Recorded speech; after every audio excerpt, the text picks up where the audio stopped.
ဟိုးလွန်လေပြီးတော့အခါကဘာရနတိပြည်မှာဆုလတထေကြီးလို့အမိရပဲပညာရှိတထေကြီးတူရှိခဲ့ပူပါတယ်။သူဟာ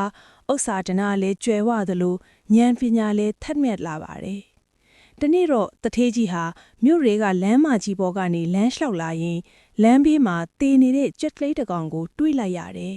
။အဲ့ဒီမှာတထေကြီးကရေမောပြီးအိုးပညာရှိတဲ့သူတယောက်သာဆိုရင်ဒီကြွက်သေးလေးကိုအရင်နှီးပြူပြီးဘဝမှာကီးဝါချမ်းသာအောင်လုပ်နိုင်စွမ်းရှိတာပဲလို့ပြောလိုက်ပါတယ်။ဒီအချိန်မှာတထေးကြီးရဲ့စကားအသံကိုလူငယ်လေးတစ်ယောက်ကကြားလိုက်ရတယ်။သူ့နာမည်ကလည်းဆူလလို့ပဲခေါ်တယ်။သူဟာဆင်းရဲပင်ပန်းစွာဘဝကိုဖျက်ဆီးနေရတဲ့သူတစ်ယောက်ပါ။ဒါပေမဲ့တထေးကြီးရဲ့စကားကိုကြားလိုက်တဲ့အခါသူ့စိတ်ထဲမှာအတွေးတစ်ခုဝင်သွားတယ်။ဒီတထေးကြီးနာမည်ကလည်းဆူလပဲငါနာမည်ကလည်းဆူလပဲဒါပေမဲ့ငါကမွဲတည်နေပြီးသူကတော့ချမ်းသာနေတယ်နာမည်တို့ဒူပါရဲ့ဘဝအခြေအနေကဘာလို့မတူနေတာပါလဲငါစူးစမ်းဖို့လိုနေတာလဲလို့တွေးပြီးသူပြောသလိုလုံးကြည့်ဦးမှာပဲဆိုကအဲ့ဒီကြွက်သေးလေးကိုကောက်ယူလိုက်ပါတော့တယ်လူငယ်လေးဆူလဟာကြွက်သေးလေးကိုကင်ပြီးမြို့တွေကိုလှည့်လဲကြည့်ရှုတော့ကြောင်စာအတရကြွက်သေးလိုချင်နေတဲ့ပန်းရောင်းသမားအဖွားတစ်ယောက်ကိုတွေ့လိုက်ရတယ်။လူငယ်လေးက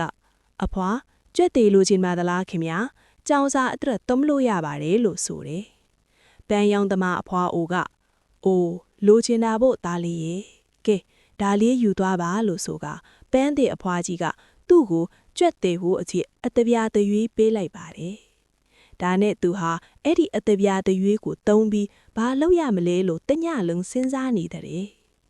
နောက်နေ့တော့လူငယ်လေးဟာသူ့မှာရှိတဲ့အတပြားတရွေးကိုတင်လဲမုံဝဲကရေအိုးခတ်ယူပြီးဈေးထဲကိုသွားပါတယ်။ဒီအချိန်မှာပန်းတယ်တွေရေငတ်နေကြတာကိုတွေ့တော့သူ့မှာရှိတဲ့တင်လဲအနှဲငယ်စီကျွေးကတောက်ရည်တိုက်လိုက်ပါတယ်။ပန်းတယ်တွေကရေငတ်ပြီးဝမ်းသာအားရဖတ်သွားကြတယ်။ပြီးတော့ဆူလလေးကိုကျေးဇူးဆက်တဲ့အနေနဲ့ပန်းတဆုပ်စီပေးခဲ့ကြတယ်။နောက်နေ့မနက်မှာလဲထိုပန်းတွေကိုရောင်းရတဲ့အတပြားနဲ့တင်လဲထပ်ဝေကပန်းတွေကိုတင်လဲကျွေးပြီးရေတိုက်ပြန်တယ်။ပန်းတွေကကျေးဇူးတင်ပြီးပန်းနှစ်ဆုပ်စီပေးကြတဲ့ဖြင့်လူငယ်လေးဟာမြို့တွေကဖျားပန်းတင်မဲ့သူတွေကိုရောင်းချလိုက်တော့အတပြားရှစ်ပြားရလာပါတဲ့။ဒီနေ့မှာမိုးသက်လေပြင်းကျရောက်တာကြောင့်ဘရင်မင်းဥယျာဉ်ရှိတစ်ကိုင်းတွေကျိုးကြကုန်တယ်။ထိုအခါလူငယ်လေးကဘရင်ဥယျာဉ်ဆောင်အားဒီတစ်ကိုင်းပြက်တွေကိုအလကားရှင်းပေးပါစေလို့ခွင့်တောင်းလိုက်တယ်။ဥယျာဉ်ဆောင်ကြီးကရှင်းခွင့်ပြုလိုက်သောအခါရက်ကွက်ထဲကကလေးတွေကိုခေါ်ပြီးမင်းတို့ငါ့ကိုတစ်ကိုင်းတွေဝိုင်းရှင်းကြမင်းတို့ကိုတင်လဲမုံကျွေးမယ်လို့ဆိုကတစ်ကိုင်းတွေကိုတဲထုတ်ကအိုးဖုတ်သမားတွေစီရောင်းချလိုက်ပြန်တယ်။ထိုအခါသူဟာအတပြားဆက်ချပြားနဲ့အိုးငါးလုံးရလိုက်တယ်။ထို့နောက်လူငယ်လေးဟာမောပါနေတဲ့မြက်ရိုက်သမားတွေကိုတောက်ရည်တိုက်ကျွေးပြန်တယ်။ထိုအခါမြက်ရိုက်သမားတွေကကျေးဇူးတင်လွန်းသဖြင့်အကူအညီလိုပါပြောပါကူညီမယ်လို့ဆိုကြတယ်။ထို့နောက်လူငယ်လေးဟာမိတ်ဆွေအစ်စ်ထက်ရှာပြန်တယ်။သူဟာစိတ်ဖို့အရာရှိနဲ့ကုန်းလန်းဘက်ကအရာရှိတို့နဲ့မိတ်တေချစ်သွားတယ်။ဒီနေ့တော့ကုန်းလန်းအရာရှိကမနှက်ဖြန်ဒီမြို့ကိုမြင်းကုန်တဲ့တယောက်လာမယ်။သူနဲ့အတူမြင်းကောင်ငယ်9ယောက်ပါလာမယ်လို့လူငယ်လေးကိုပြောတယ်။ထိုအခါလူငယ်လေးကမြက်ရိုက်သမားတွေစီသွားကကျွန်တော်ကိုမြက်တစည်းစီပေးပါလို့တောင်းယူလိုက်တယ်